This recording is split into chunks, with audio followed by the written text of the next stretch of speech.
साल का बैन है, पीएफआई के फ्रंटल ऑर्गेनाइजेशन पे भी बैन है, सिर्फ एसडीपीआई को छोड़ के सारी जो संस्थाएं हैं पीएफआई से जुड़ी हुई उन पे बैन लगा दिया गया।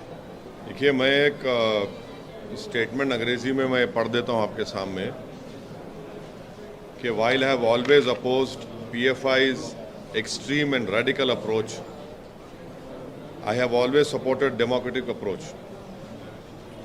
This ban on PFI cannot be supported because actions of some individuals who commit crime does not mean that the organization itself must be banned.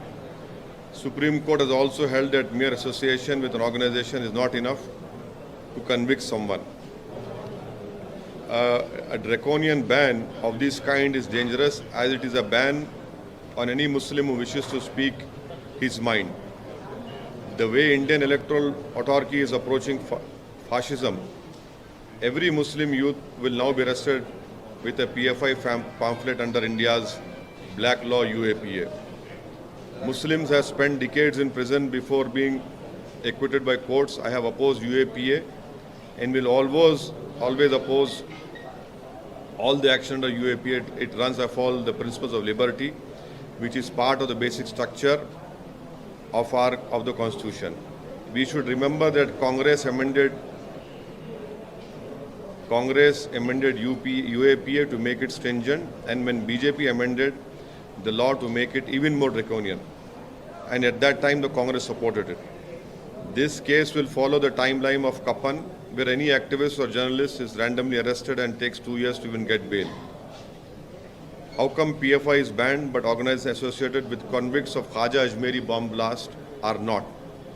Why has government not banned right-wing majoritarian organizations? This is my statement on this recent ban issue. Sir, mountain of evidence मिला है। जिस प्रकार से union home ministry ने दो Reds किए हैं, तो जबरदस्त एविडेंस मिला है पीएफआई के खिलाफ। किस प्रकार से देश विरोधी गतिविधियां वो कर रहे थे, उसके चलते उनको बैन किया गया है। मेरा स्टेटमेंट जो मैं पढ़ा हूँ फिर से दोबारा पढ़ सकता हूँ आपके लिए हिंदी में। अरे लेकिन ये नहीं, आपके लिए मैं सिर्फ अपना स्टेटमेंट पढ़ूंगा। मैं अगर आप चाहें तो हिंदी में पढ़ दूं आपके लिए। आपके हिंदी में पढ़ना है तो पढ़ देता हूँ हिंदी में आपके लिए। सुन लीजिए ताकि हिंदी में आपको आसानी हो जाए। भाई सर, ये तो पूरा करके आपके जैसे होमवर्क करके किया गया था। हाँ जी, ज़रूर सही है। मैं आपकी काबिलियत पे भरोसा नहीं कर रहा हूँ, बट लेकिन आप अपोज क्यों कर रहे हैं? नहीं, वाइल सुनिए, सुन लीजिए ना। मैंने हमेशा पीएफआई की जो ये रेडिकल एक्सट्रीम अप्रोच है उसका हमेशा मैं अपोज किया हूँ और करता रहूँगा, चाहे कोई रेडिकल एक्सट्रीम अप्रोच अडॉप्ट करेगा। मगर ये बैन इसलिए हम सपोर्ट नहीं कर सकते क्योंकि चंद इंडिविजुअल अगर कोई क्राइम करते हैं उस बिना पर अगर आप ऑर्गेनाइजेशन को बैन करेंगे। सुप्रीम कोर्ट ने क्या कहा कि mere association with an organization is not enough to convict someone। ये जो ड्रैकोनियन बैन जो लगाया गया है ये मुस्तकबिल के लिए एक डेंजरस चीज़ है, क्योंकि आप ये कहना चाहेंगे कोई भी मुसलमान अपनी दिल में जो बात है, जहन में बात है वो ना करे। और जिस तरीक़े से हमारी इलेक्ट्रल जमहूरियत चल रही है वो फाशिज़म के करीब जा चुकी है। तो कोई भी नौजवान मुसलमान अपनी बात को रखेगा तो आप एक पैम्फलेट निकाल देंगे पीएफआई का, और फिर वो जो काला कानून है यूएपीए का उसको इस्तेमाल करेंगे। और इस यूएपीए के कानून में कई मुसलमान बरसों जेल में रहते हैं, उसके बाद कोर्ट उनको बरी करता है। मैं हमेशा यूएपीए को अपोज किया हूँ और उसको अपोज करता रहूँगा, क्योंकि यूएपीए का कानून हमारे संविधान के प्रिंसिपल ऑफ लिबर्टी, जो हमारे संविधान के बेसिक स्ट्रक्चर का हिस्सा, उसके खिलाफ जाता है। ये जो केस होगा, इस तरह जो केसेस मुस्तकबिल में बुक होंगे, नौजवान उसमें बुक होंगे, तो वो सेम सिद्दीक कप्पन की टाइमलाइन को फॉलो करेगा और उनको 2 साल 3 साल लगेंगे बेल मिलने के लिए।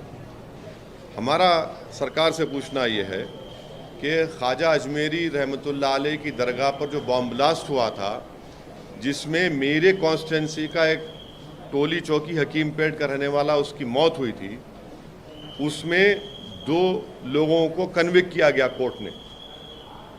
वो कौन सी ऑर्गेनाइजेशन ताल्लुक उनका बताइए, कोर्ट का जजमेंट कह रहा है, और उस ऑर्गेनाइजेशन को तो आप बैन नहीं करेंगे। तो इसीलिए ये हमारा इस पर ये कहना है। अब मैं सवालात नहीं लूँगा, ये पार्टी का आप चाह रहे थे कि पार्टी का इसमें स्टैंड क्या है, ये आपके सामने में खुल के रखा हूँ। रेडिकलाइजेशन हो, एक्सट्रीमिज़म हो, हम उसका अपोज करते आए हैं। चाहे रेडिकलाइजेशन, एक्सट्रीम कोई भी करो, कोई ऑर्गेनाइजेशन करो, हम उसका अपोज करते आए हैं। मगर जब बैन कर रहे हैं तो इन चीज़ों को भी ध्यान में रखना चाहिए था। सर, कुछ पॉलिटिकल पार्टीज ने ये बोला है कि आरएसएस, पीएफआई आरएसएस के पैरेलल अपने आप को मानती थी कि आरएसएस के तरीके के संगठन राइट विंग जो राइट विंग हो, मिडिल विंग हो, सेंटर विंग हो, कोई विंग हो, जो भी रेडिकलाइजेशन और एक्सट्रीमिज्म की तरफ किसी को लेकर जाता है, उसको अपोज करने की ज़रूरत है। और अगर आप ये कह रहे हैं कि रेडिकलाइजेशन सिर्फ एक तरफ हो रहा है, नहीं, रेडिकलाइजेशन हर तरफ हो रहा है।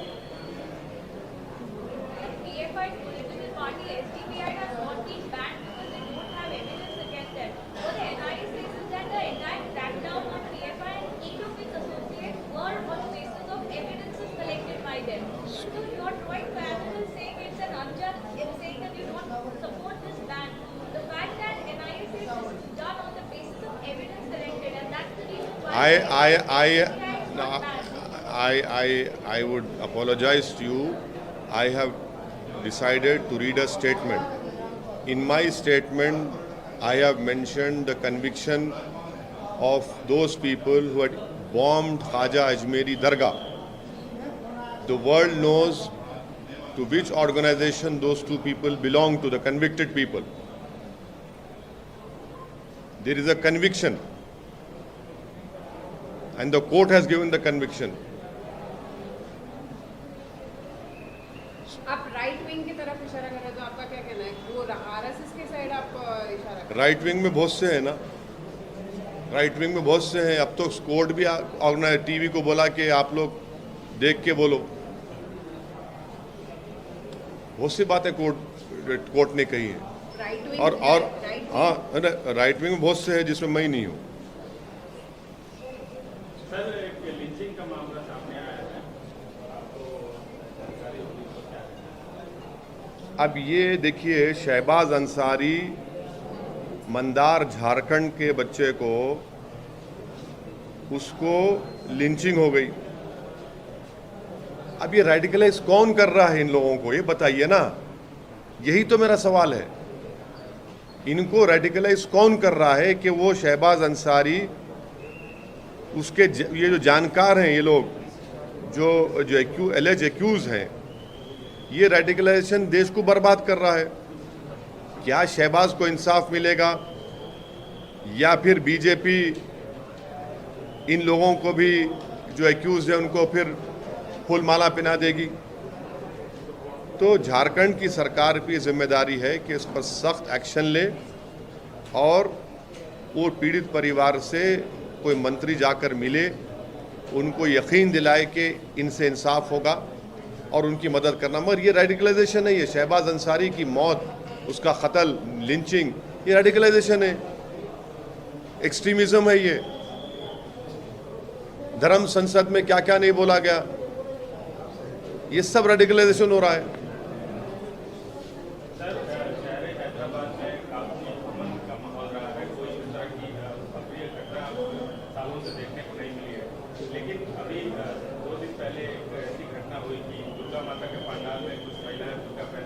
हाँ, तो आपको पुलिस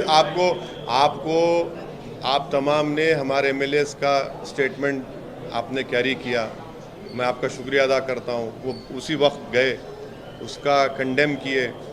उन लोगों को इंस्ट्रूमेंट थे हमारे एमएलए, वो जो हरकत, गंदी